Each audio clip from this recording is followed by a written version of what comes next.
नमस्कार, मैं हूं सिमरन। भारत ने अपना लोकप्रिय रतन खो दिया है।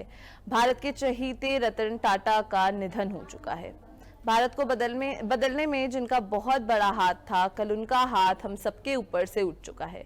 रतन टाटा सिर्फ अपने व्यापार के लिए ही नहीं बल्कि अपने परोपकार के लिए भी जाने जाते थे।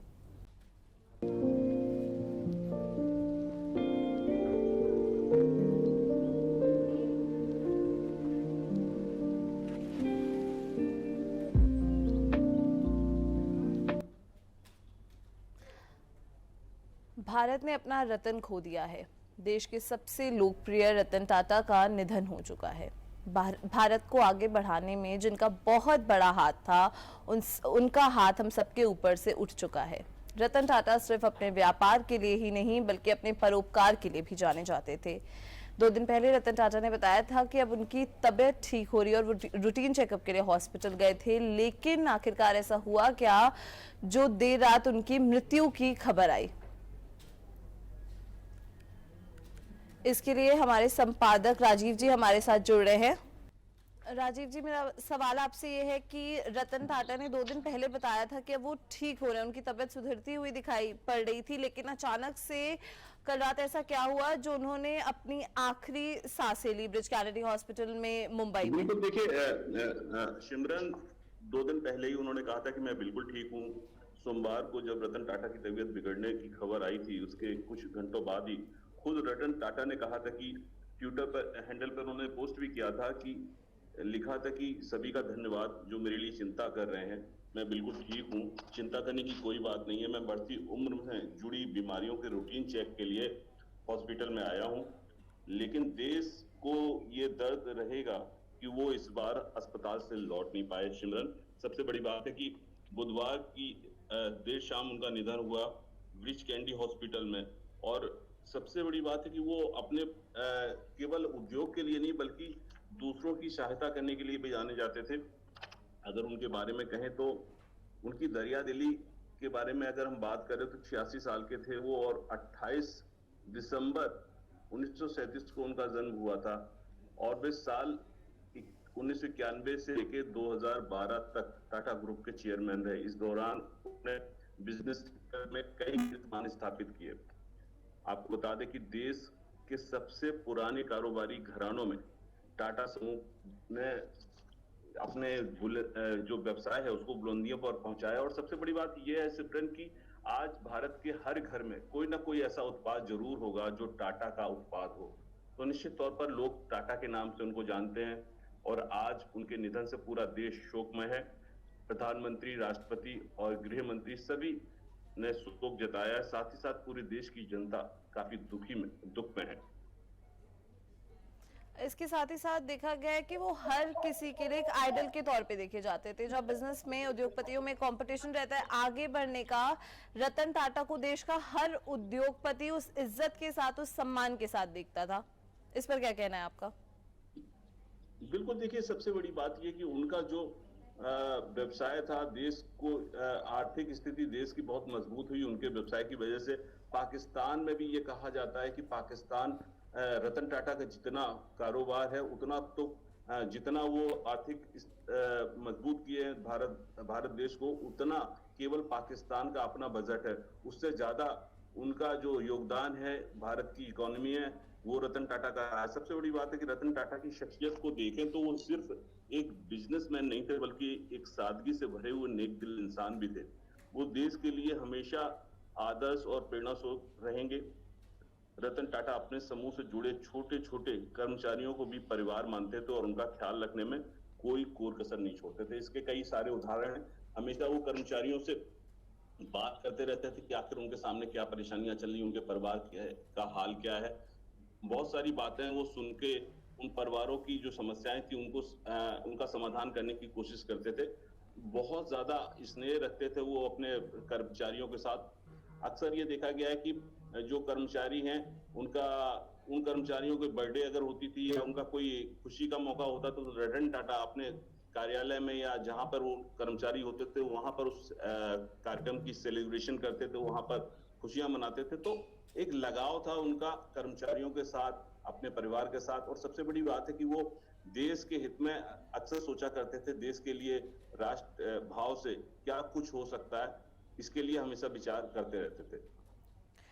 जो टाटा मोटर्स की स्थापना हुई थी वो रतन टाटा के टाटा सन्स के चेयरमैन के रूप के जो कार्यकाल था उनका उसके दौरान हुई थी। तो कहा जाता है टाटा मोटर्स को आगे बढ़ाने में रतन टाटा का बहुत बड़ा हाथ है, और ना कि सिर्फ टाटा मोटर्स बल्कि जो भारत की लोकोमोटिव इंडस्ट्री है उसको बढ़ाने में रतन टाटा का बहुत बड़ा हाथ है। बिल्कुल, देखिए सिमरन, रतन टाटा को 21 साल की उम्र में 1991 में ऑटो से लेकर स्टील तक के कारोबार से जुड़े टाटा समूह का चेयरमैन बनाया गया था, और चेयरमैन बनने के बाद रतन टाटा ने टाटा ग्रुप को एक नई ऊंचाई पर पहुंचाया।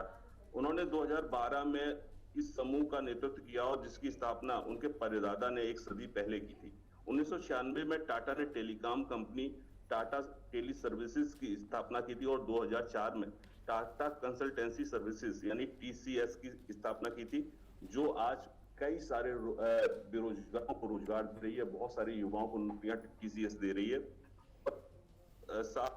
1968 में शुरू किए गए हाथों में इनके बाद रतन टाटा ने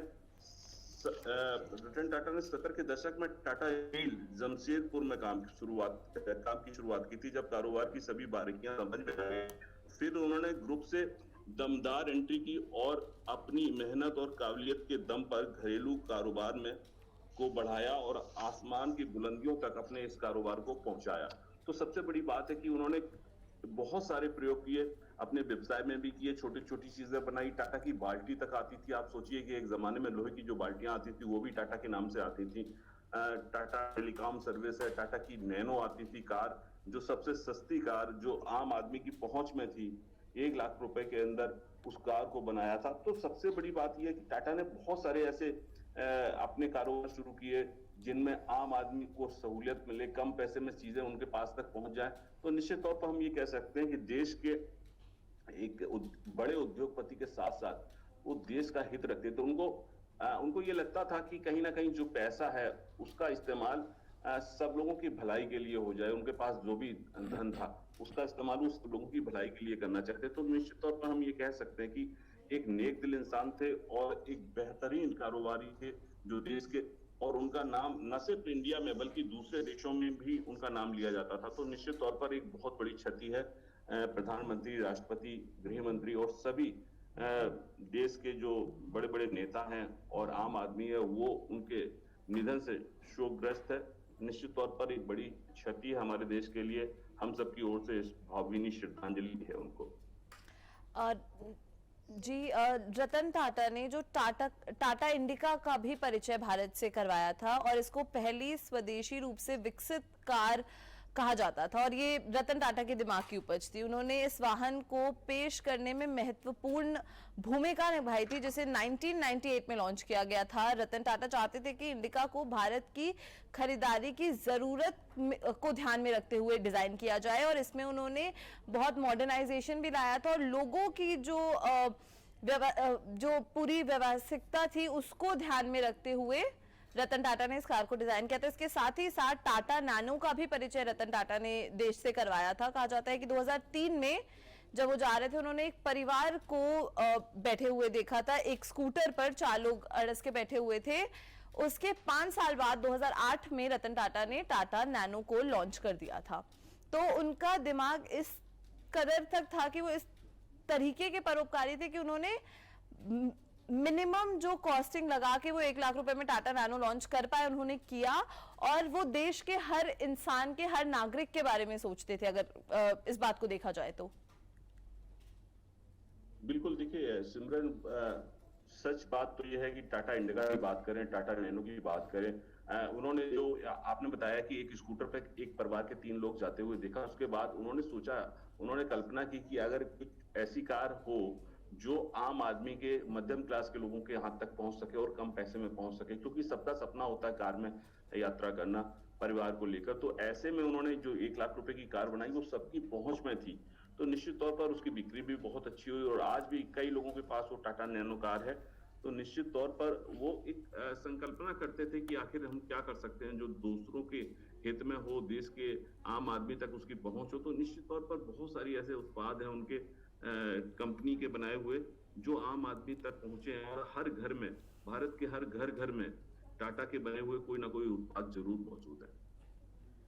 और ना सिर्फ अफोर्डेबिलिटी बल्कि जैगुआर और लैंड रोवर का अधिग्रहण रतन टाटा के नेतृत्व में टाटा मोटर्स ने प्रतिष्ठित विदेशी कार निर्माता जैगुआर लैंड रोवर का अधिग्रहण किया। इस विस्तार के कारण टाटा मोटर्स का भारतीय घरेलू बाजार से परे विस्तार हुआ और ब्रांड ने प्रीमियम और लग्जरी सेगमेंट में अपनी एंट्री ली।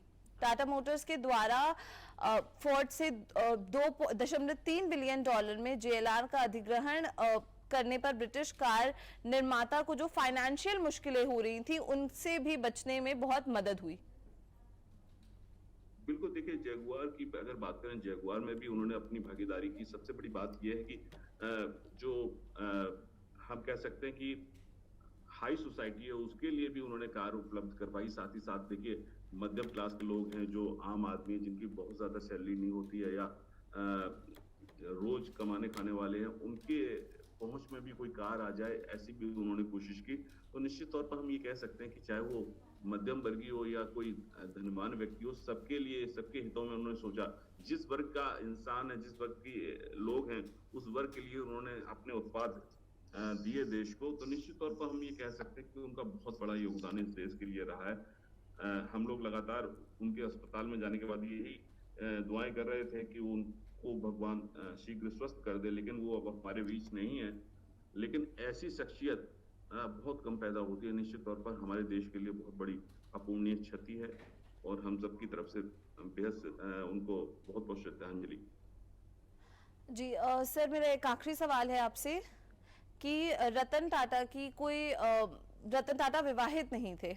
रतन टाटा को कहा जाता है लॉस एंजलिस में प्यार हुआ था, लेकिन इंडिया चाइना वॉर की वजह से लड़की के घर वाले नहीं माने थे उन्हें इंडिया भेजने को।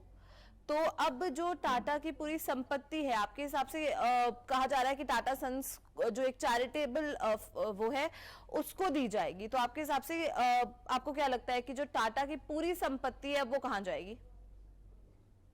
बिल्कुल, देखिए उन्होंने अपना बिल पहले ही तैयार किया हुआ था और उन्होंने अपने जीते हुए भी स्पष्ट कर दिया था कि जो चैरिटेबल संस्था है उसको हमारा सारा जो हमारा धन है या हमारी जो संपत्ति है वो जाएगी। तो निश्चित तौर पर वो सामाजिक कार्य में जीते जी अपना पैसा लगाना चाहते, तो उन्होंने कोशिश की कि ऐसे ट्रस्ट को दिया जाए अपना सारा संपत्ति जो लोगों की भलाई के लिए हो। बहुत सारे टाटा के हॉस्पिटल खुले हुए, बहुत सारे ऐसे संस्थान हैं जहाँ लोगों के हित के लिए काम हो रहा है। तो निश्चित तौर पर चैरिटेबल ट्रस्ट जो है उनका, उसको ये सारी उनकी संपत्ति जाएगी।